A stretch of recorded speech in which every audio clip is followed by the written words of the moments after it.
Hey Terrasphere, good morning. It's Holly from Cape Cod Creatures with her ginormous coffee, and we are here this morning with the Terra Fauna.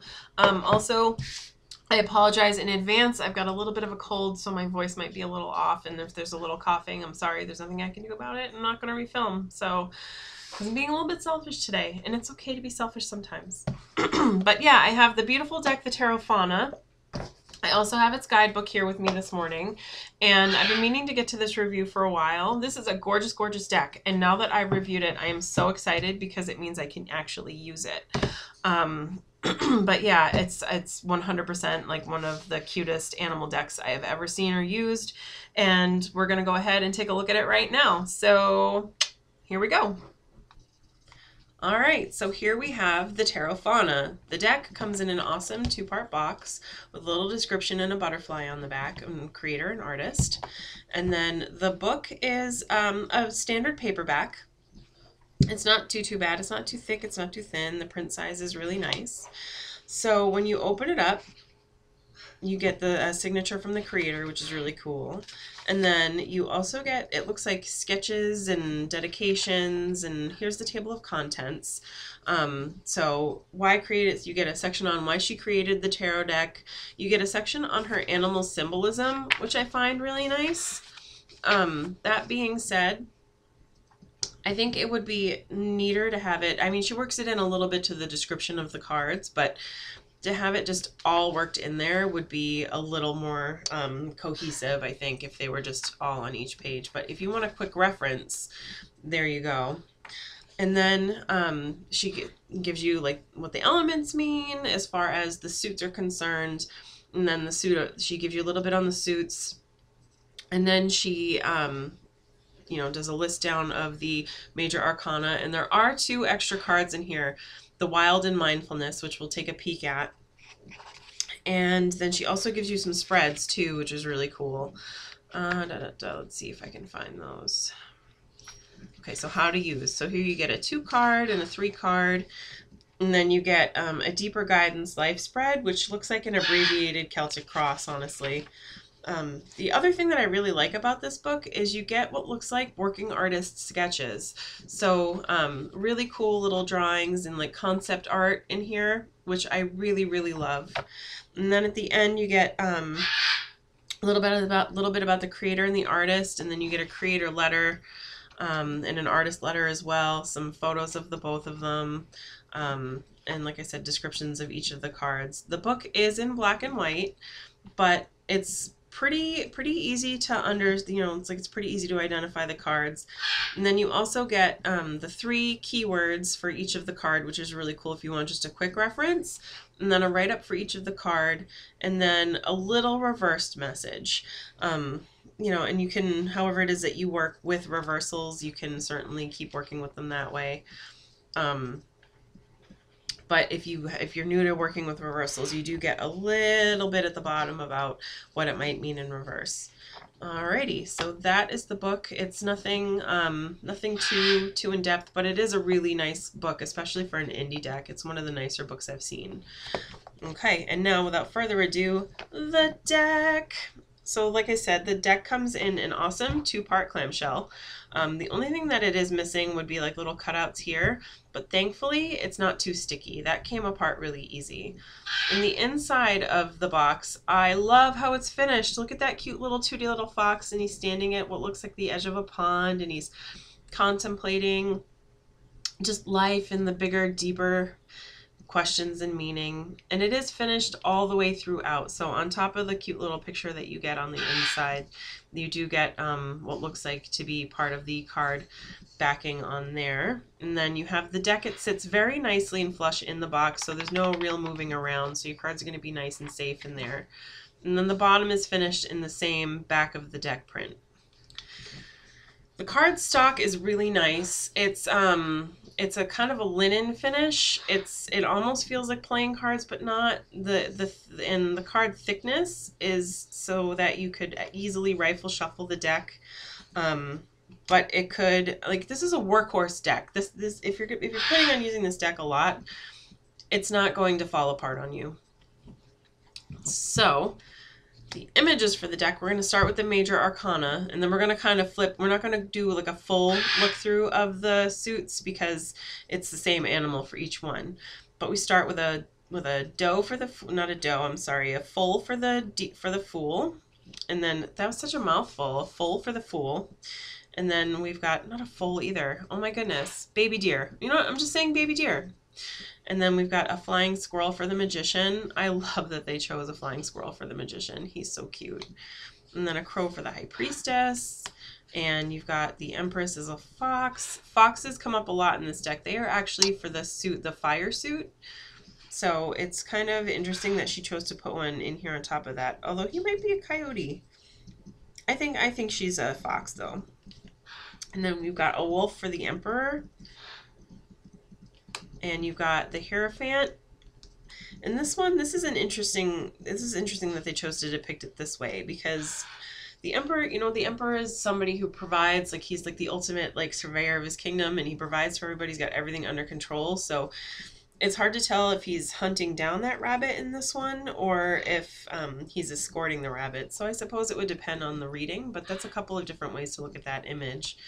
And then the Hierophant, you have the raccoon. And I don't know how I feel about that, actually, because I suppose raccoons are smart and like trickstery, but I don't know if I view them in a traditional kind of light. So it'll be neat to read about why she chose the raccoon for that guy. And then we have the Lover's card, which are a couple of heron, it looks like. And then you've got the Chariot, which is a fire ant. I love that she chose a fire ant for the Chariot. It's very rare that you see insect imagery in a deck, in an animal deck. And normally for the Chariot you see a horse, so it's really cool to see a different direction taken there. And an ant would be cool for the Chariot. They do make it around town, and they lift many, many times their body weight, so that's kind of rad. And for strength you see a moose. For the Hermit we have a hare. The Wheel of Fortune is a red-tailed hawk, it looks like. And then the Justice card, it's a puma.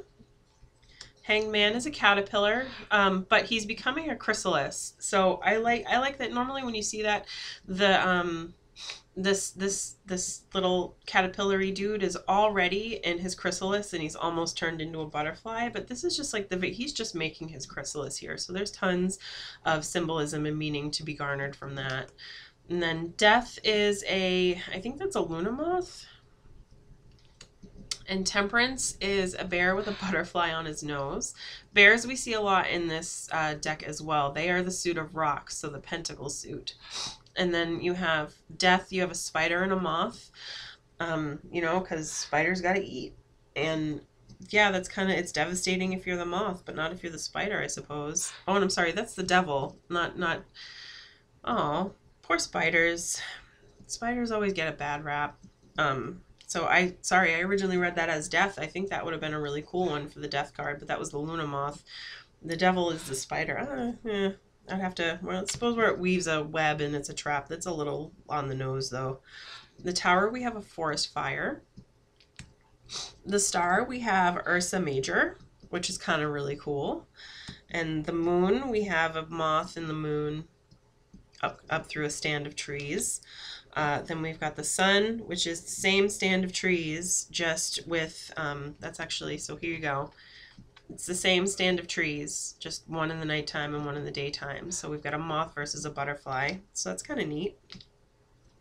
And then we have the Judgment, which is another spider. That's an interesting... I would have to see why she chose the Black Widow for Judgment as opposed to... especially where it's, you know, kind of like a rethinking and a rebirth and kind of like a coming together of sorts. Excuse me. But yeah, I would have to see why she chose Judgment.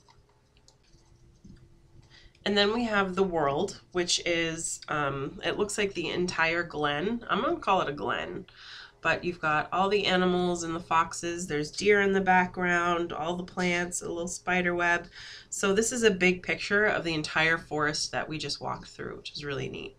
And then we have two extra cards. The first one being the Wild, where you have wild horses and mountain ranges and all that good stuff. And then we have Mindfulness.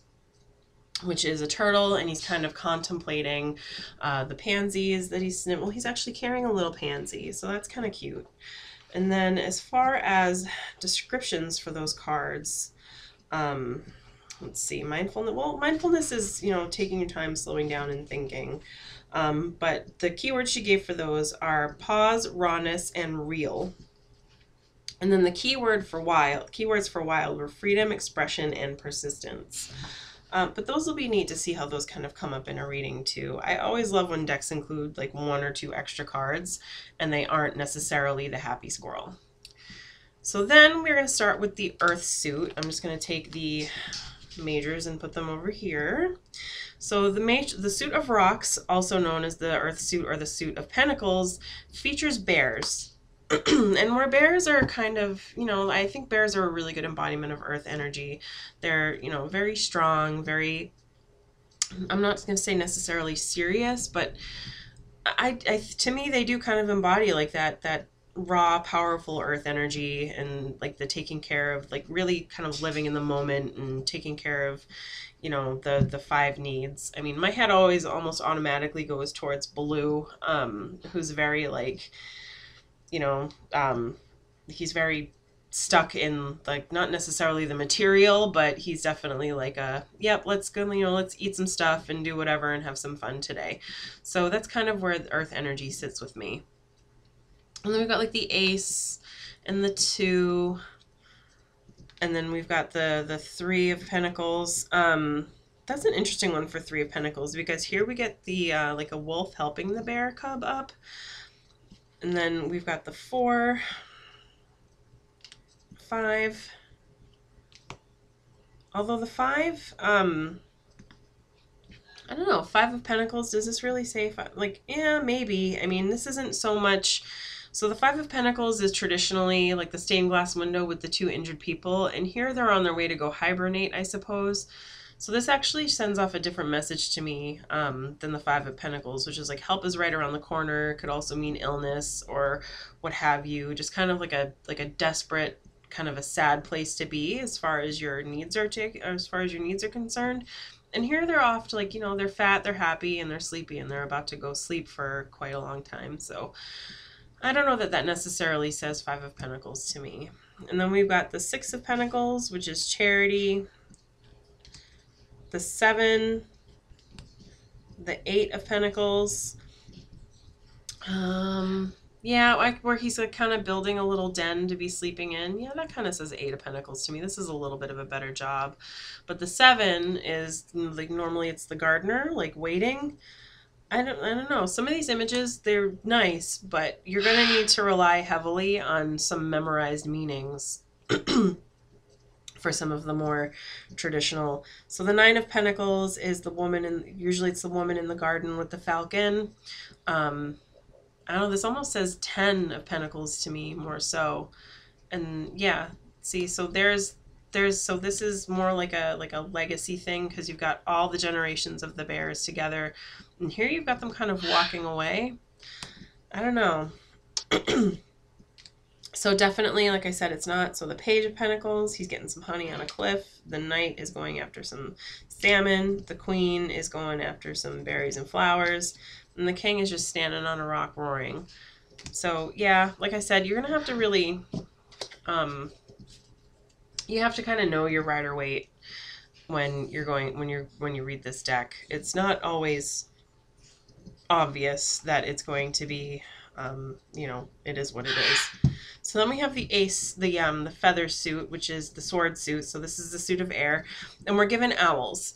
So specifically barn owls. So we've got the ace of feathers there, the 2 of feather, the 2 of swords. I don't know that that really says 2 of swords to me. Again, I like, normally that's the one where the woman's like, she's got the swords crossed and like the bandana over her eyes.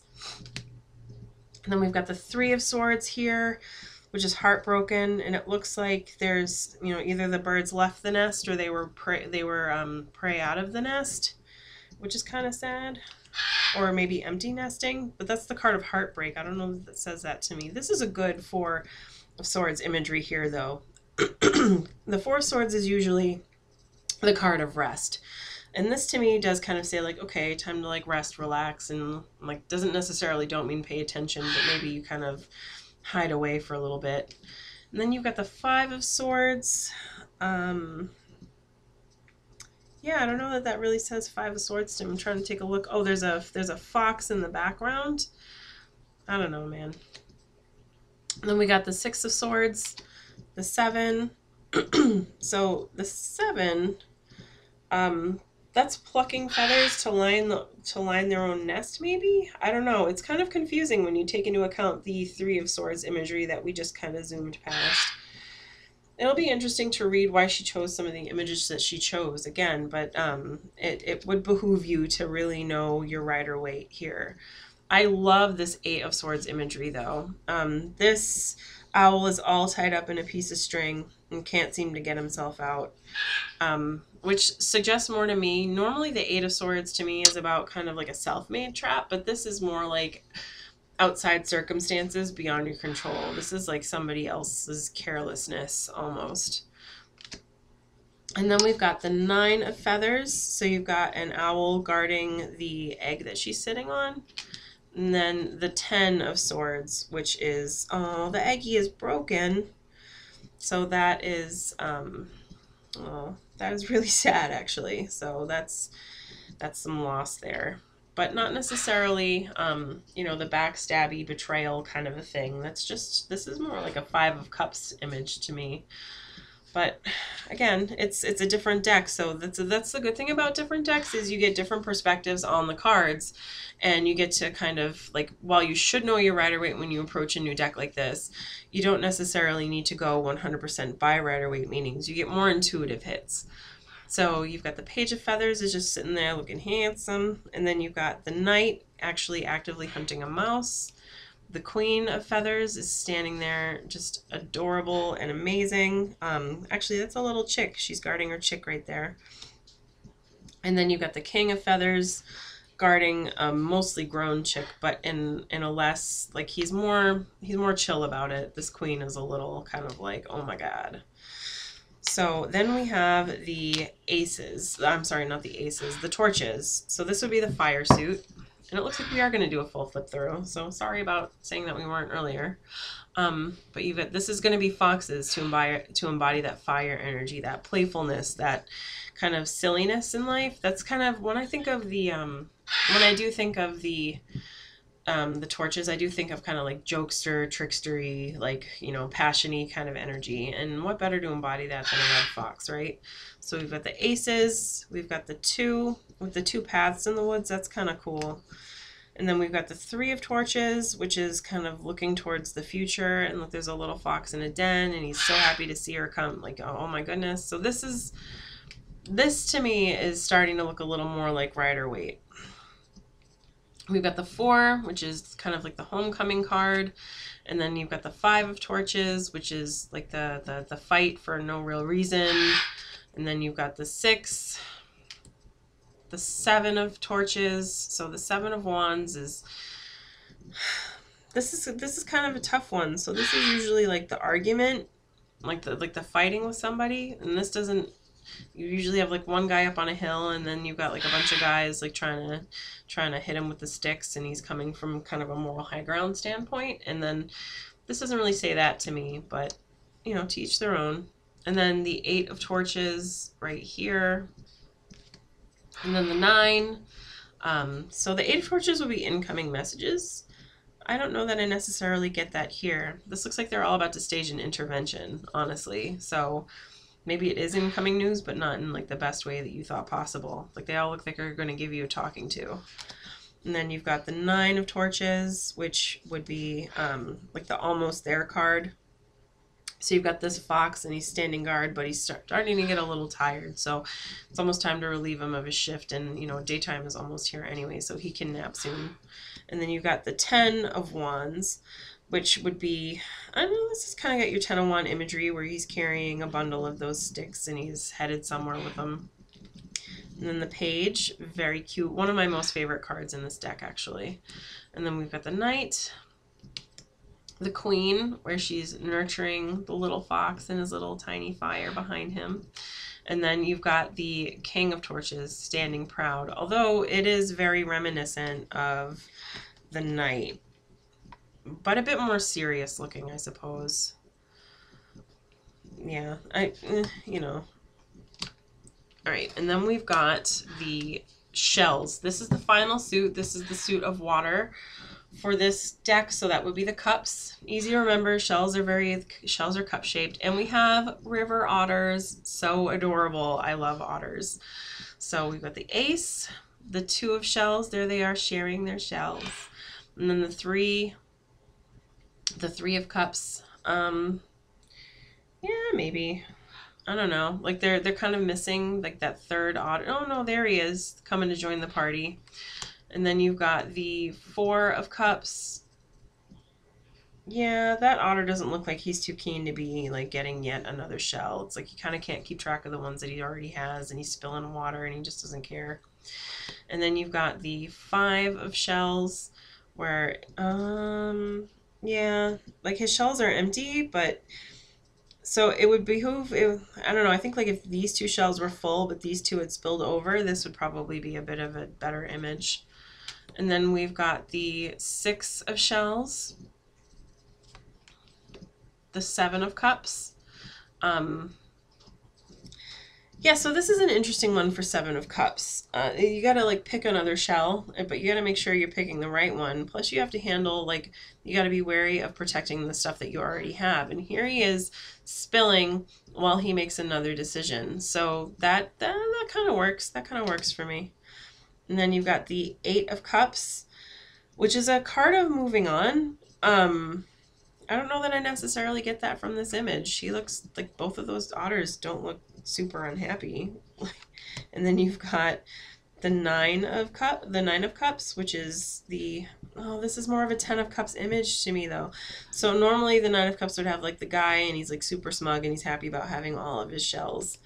And then the 10 of shells would be, yeah, see, these are a little too similar. Like if you had just one otter and he was like surrounded by a giant pile of clamshells, that would be amazing. And then the 10 of shells could have easily been this one, or this one is good too. All right, and then we've got the page,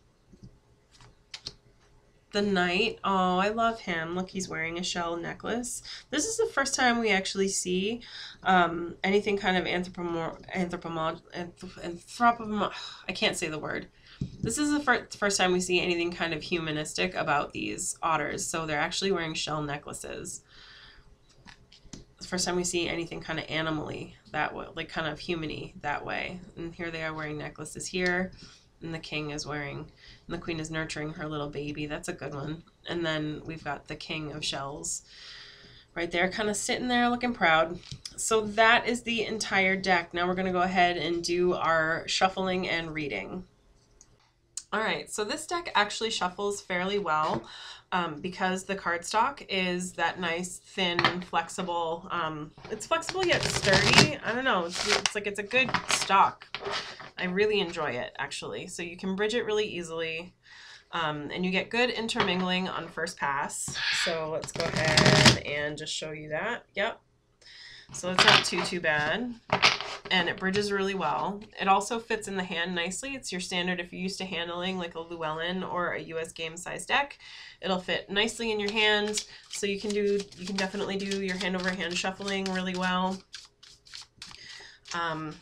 Or like I said, or you can rifle. This is a deck that's actually made to be used, and I really appreciate that in an indie deck. Sometimes in indie decks you get cardstock that isn't like it's beautiful cardstock, but it's not actually meant to be handled. You know, it's not meant to be shuffled. It's not meant to be, you know, bridged. It's meant to be, you know, use it with kit gloves and hopefully, you know, nothing too bad happens to it in the process. So as far as reading is concerned, we're going to go ahead and pull a 3-card reading. And this is just for whoever may or may not need this message. No particular anyone or anything in mind. And we pulled the High Priestess and the Wheel of Fortune. Oh, we're big on majors today, aren't we? and the sun. Holy cannoli. All right, so I did one from the top, middle, and bottom, and we got all majors. This is quite the reading. All right, so this one would say, like, so for a rapid fire reading, this one would say, like, use your intuition. You know, like really kind of rely heavily on that sixth sense that you got going on, like your intuition, your gut, and whatnot, and let that lead you. Because there's a turn, like, you know, there's a turn of, not necessarily a turn of fate, but some events are gonna maybe come your way. And to navigate them, you're going to need that.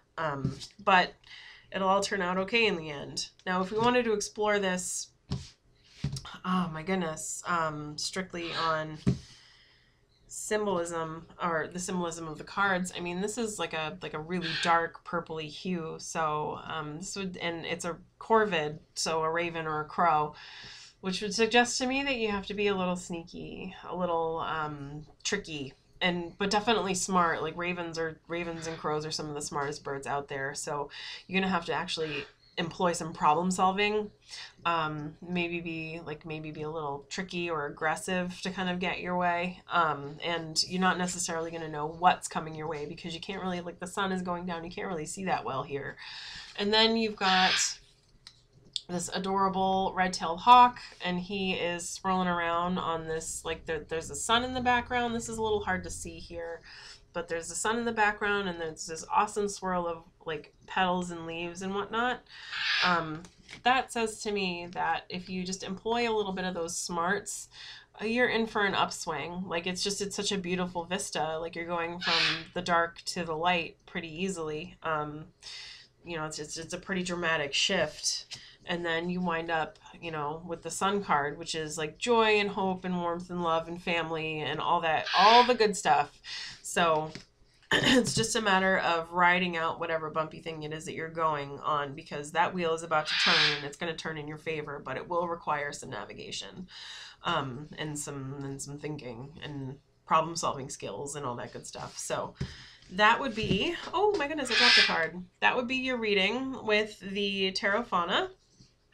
And I hope you guys enjoyed watching this review.